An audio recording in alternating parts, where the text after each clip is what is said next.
सच्चिदानंद वैराळ, संस्थापक शिलींग जमीन बचाव आंदोलनाचा मी संस्थापक अध्यक्ष असून या ठिकाणी पाथरी तालुक्यातील रामपुरी खुर्द, बांदरवाडा आणि माळीवाडा पाथरी येथील 109 एकर 26 गुंठे जमीन MRT कोर्टाच्या निकालाप्रमाणे वाटपासाठी जाहीर झालेली आहे 16/6/1977 रोजी. परंतु तरीसुद्धा सदर MRT कोर्टाच्या निकालाची अंमलबजावणी झालेली नाही.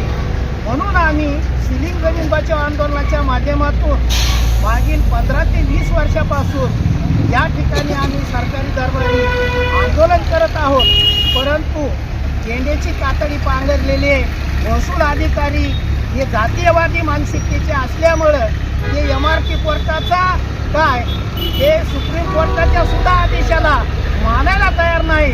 म्हणून या ठिकाणी आज आम्हाला या ठिकाणी बेमुदत आमरण उपोषणाला या ठिकाणी बसावं लागलेलं आहे. आमची मागणी जी आहे ती मागणी म्हणजे आमची कायदेशीर सनदशीर मार्गानं मागणी आहे की 109 एकर 26 गुंठे जमिनीपैकी 40 एकर जमीन वाटप झालेली आहे. परंतु 69 एकर 26 गुंठे जमीन आजही वाटप झालेली नाही. सदर जमीन भूमिहीन मागासवर्गीयांना वाटप करण्यात यावी म्हणून आमची शिलींग जमीन बचाव आंदोलनाची मागणी आहे.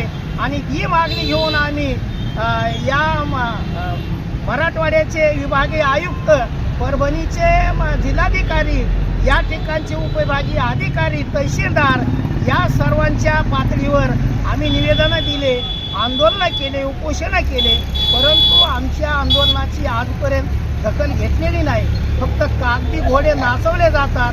परंतु स्पॉट लेवलला, ग्रामीण लेवलला जे काही अधिकारी आहेत, मंडल अधिकारी असतील, तलाठी असतील, हे मात्र कोणाच्याही आदेशाला किंवा पत्राला भीक घालत नाहीत. म्हणून आमची अशी मागणी आहे की सदर अधिकारी जर मंत्री महोदयाचा आदेश मानायला तयार नसतील, सदर अधिकारी आयुक्ताचा आदेश मानायला तयार नसतील, सदर अधिकारी जिल्हाधिकाऱ्याचा आदेश मानायला तयार नसतील, उपविभागीयांचा आदेश मानायला तयार नसतील, तर अशा या झेंड्याची कातडी पांघरलेल्या मंडल अधिकाऱ्याला आणि गाव तलाट्याला तात्काळ निलंबित करण्यात यावं. आणि जी 69 एकर 26 गुंठे जमीन MRT कोर्टाच्या निकालाप्रमाणे जी जाहीर झालेली आहे ती त्या भूमिहीन नागरिकांना, मागासवर्गीय नागरिकांना वाटप करण्याचे आदेश या ठिकाणी देण्यात यावेत. आणि आम्ही म्हणजे आमच्या पोट भरण्यासाठी हे सगळे मागणी करत नाही, तर आम्ही सदर जमिनी पिकवून राष्ट्राच्या उत्पन्नात सुद्धा आम्ही भर घालणारे माणसं आहोत. म्हणून आमचे गायराना असतील, आमच्या शिलींग जमिनी असतील, आमचे इनाम जमिनी असतील, महारवत्नाच्या जमिनी असतील, या ठिकाणी आम्हाला त्या मिळाल्या पाहिजे, कायदेशीर मार्गाने मिळाल्या पाहिजे. म्हणून आम्ही हे आज कायदेशीर मार्गाने या ठिकाणी आंदोलन करत आहोत, उपोषण करत आहोत.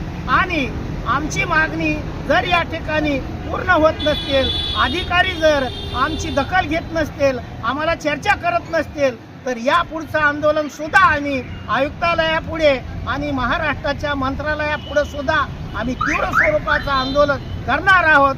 जोपर्यंत या घटनेवर या निकाल निघत नाही, जोपर्यंत 16/6/1977च्या MRT कोर्टाच्या निकालाची अंमलबजावणी होत नाही, तोपर्यंत आम्ही मंत्रालयापुढे सुद्धा तीव्र आंदोलन करणार आहोत.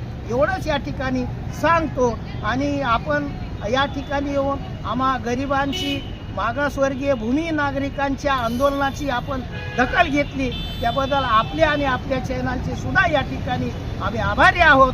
आम्हाला आपल्या माध्यमातून न्याय मिळाला एवढीच अपेक्षा करून मी थांबतो. जय भीम.